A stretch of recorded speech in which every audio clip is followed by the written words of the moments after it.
Ladies and gentlemen, good evening. It's me, Jojo Almasora Sebastian, your host of MSTV. Of course, MSTV is not complete without the MS on the TV. Ladies and gentlemen, Miss Mary Rosa Luper. Hello, Jojo. How are you? I'm well. How are you? I'm good, thank you. I'm excited because we are bringing back someone that we have guested before. Yes. And I would like to get to know him a little bit in a fun way. Would you like to introduce our All guest? right, yes. So we have him back here at MSTV, Mr. Brian Frugtniet. Welcome back, Brian. Thank you so much. Wow. Nice to see you. Have you lost weight from the past? Well, Was it 3 weeks ago? well, the pubs are all closed, so sorry, I might have lost weight. All right. Well, Brian, welcome back to MSTV, and it's a pleasure to have you here again to have a slight discussion. Now, what I wanted to get to know is you. So, how did you get into the entrepreneurship?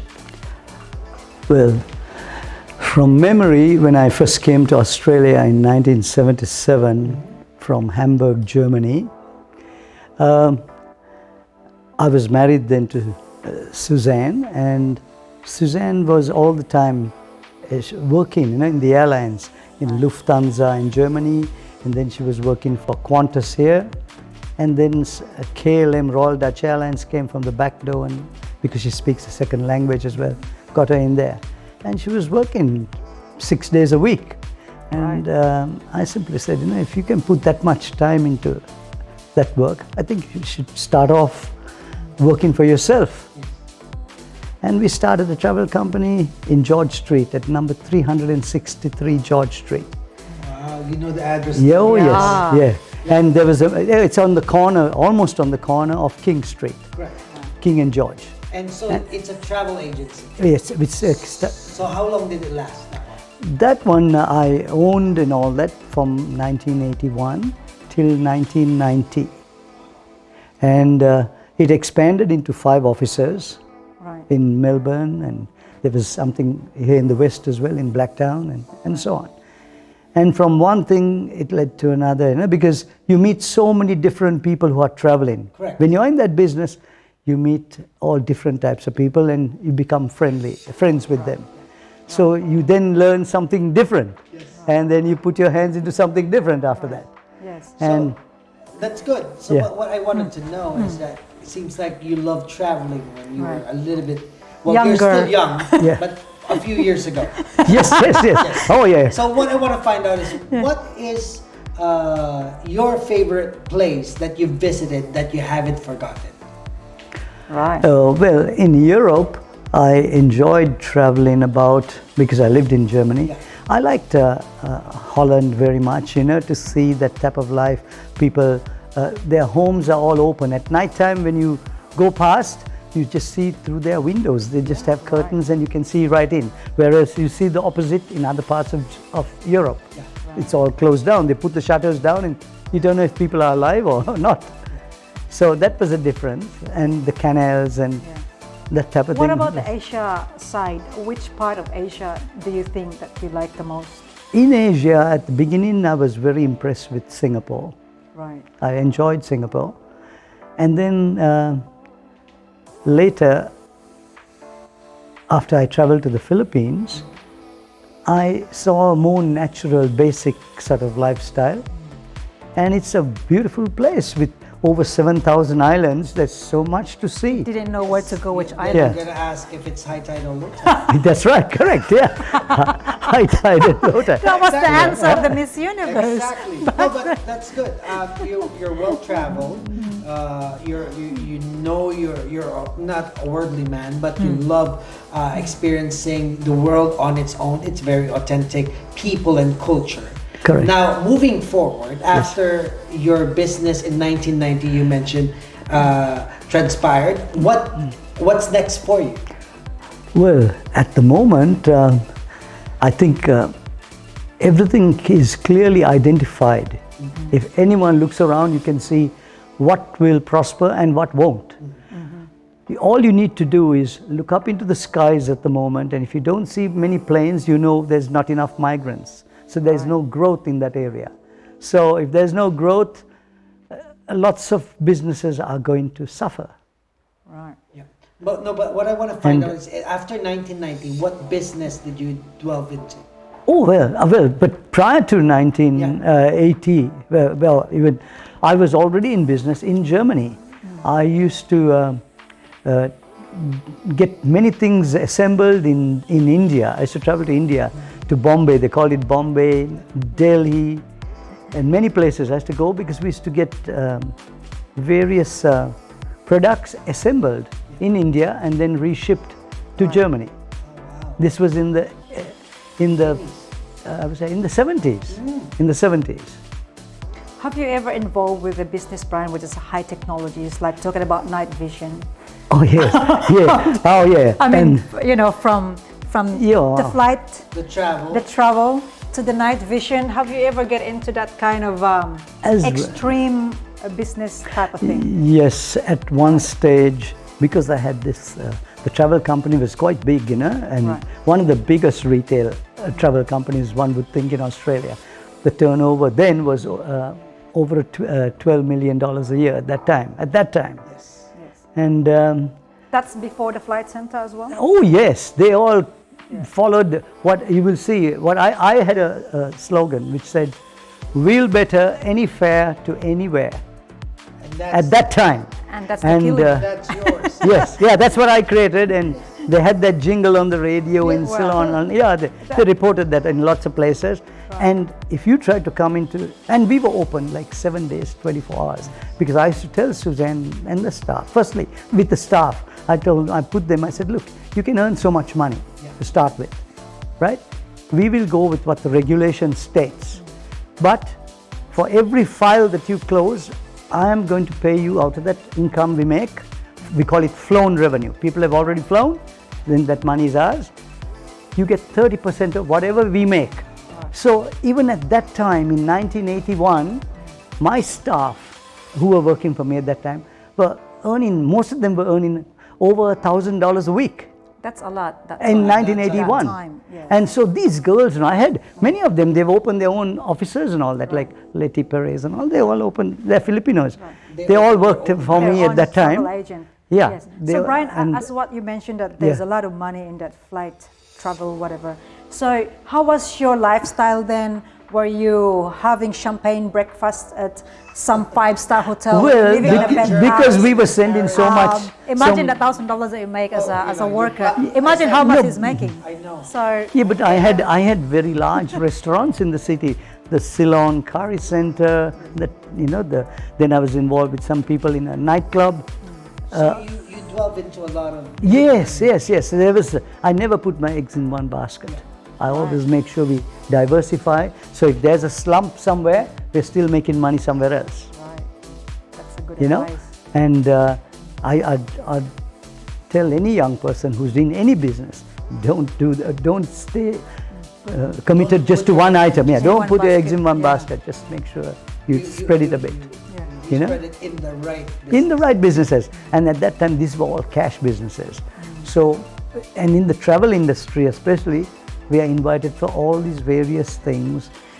Hotels give you their penthouses when you travel to Singapore and anywhere at all, because you're giving them so much business and you don't have to pay for it either. So you're So, living the rich and the lifestyle. Even in Germany, the same thing. We had first class tickets and all, first class even sometimes. We used to travel. So It's did you ever meet anyone very interesting in your eyes?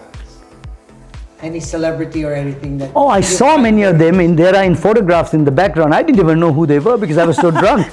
You know, I've been drinking so much because I was where is that now? It's near the Swiss Alps, Lake Como. Yeah, and George Clooney, did you? Yeah. meet him? Not him, but I forget now. There are some people in pictures, and people said, "Hey, take a look at that and look at that," and these are Hollywood stars. And I said, "Whoa!" He was apparently too I was drunk. too busy with We my should have drinks, been there, right? Sure. and I didn't know they're all around me. Drink down. That would be just me taking a photo with people. Sitting down chatting. And But, Right. you know, I love how you've enjoyed life, and and up to now. So Yeah. coming now, What are you doing, and what are you focusing on at this time? Well, at the moment, I've quietened down a lot, but I'm focusing a bit now with the Philippines.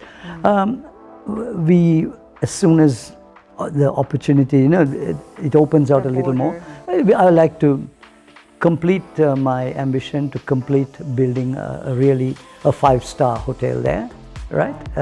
In the best place, and sort of relax on that island like Bantayan Island, because that is a beautiful place, even more beautiful than better than Boracay, but it's not so developed. Have you been to Bantayan, Jojo? I've heard of Bantayan. Yes. I have a dog named Bantay. Oh. But it's really, really refreshing to actually get to chat with you, because I know you're a very well-informed man. You've lived your life, and it's such an inspiration to see you happy and full of life. Yeah, Brian? Thank you. And one question for you, Brian. For those individuals who are watching now, and they've seen you, they've been working so hard all their life, what can you advise them? Well, like I said, if you are working hard, you're a person who doesn't mind working 7 days a week, I would seriously think of getting into something of your own as well, because it can be successful. Because you already have proven that you can work 7 days and you don't mind about the time of day and all that. You can be successful. So you really just want to make sure that they take the risks. And yes, even living a life, and it's all about risks as well. Very true. And sometimes it's always good to get that gut feeling when someone proposes something or you find out something new, and make that decision fast. Do not procrastinate. Like sleep overnight, or you don't have to sleep overnight? You don't need to. Yeah, many people say, "Let me think about it." You know at once this is it's not good. But if someone can just maybe go to the toilet, whatever it is, and come back in, their gut feeling tells them, "Well, this sounds good. What have I got to lose? X amount of money or X amount of my time? I'll grab it." But you need to take risks, and for you to advance, and actually to find out if it's for you or not. Correct. Oh yeah. Well, nothing's better than to have a job or whatever that you enjoy doing, isn't it? Right. Nothing's better. Right. And there are opportunities, believe me, still. And now every opportunity is clearly identified at the moment. Mary Rose, do you have any That's other fantastic. questions? Well, you know the saying, it's more fun in the Philippines, Brian. I think that's what you've been doing. Yeah. And are you itching your feet to fly right now? Yes. I mean, it's been almost 2 years. And when was the last time you've been in the Philippines, actually? I think it was in 2019. Right. In 2018, actually, when we speak of Christmas to Christmas business, I flew about 5 times for the year.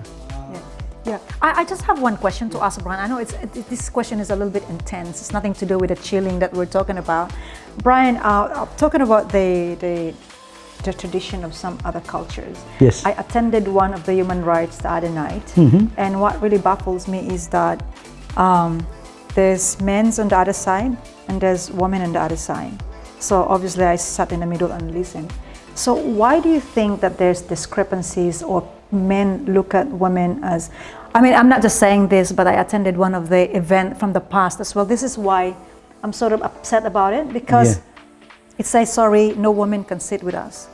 I mean, we're in Australia, for God's sake. Exactly. I just want to ask your view. I'm really sorry to bring this up. I know it's a little bit heavy, right, and chilling. What is your opinion to that, Brian?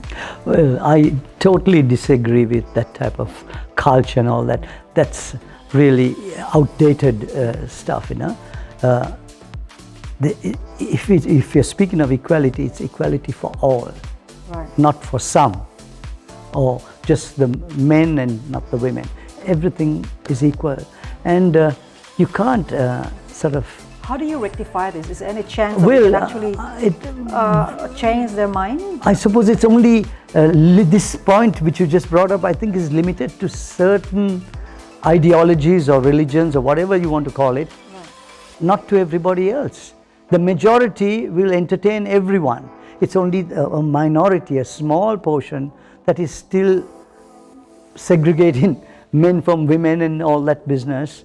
And I still recall about 2 years ago when Donald Trump was coming into power, they had some women's something in Saudi Arabia, and I looked at the picture and it was all men in there. And I thought, what are they talking about women? It should be women making the decision, not men. Right. And it just didn't make sense to me.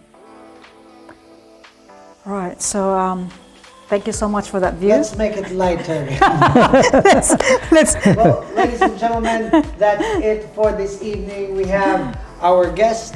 Brian Frugtniet. Thank you for Thank you for coming. sharing your views again. Right. A man of travels, a man of fun, and a man of entrepreneurship. Ladies and gentlemen, Sir Brian. Congratulations, Brian. And thank you for being with us here. Thank you. Ladies and gentlemen, my name is Jojo Almasora Sebastian, and of course, the beauty queen. Mary Rose Salubre, thank you. My love, you look so gorgeous in blue. Oh, by the way, this is Trendy B. Thank you so much. Well, ladies and gentlemen, that's it. MSTV here with Jojo and Mary Rose. We would like to thank PIA Right. and Australia TV1. We will see you next time. Bye.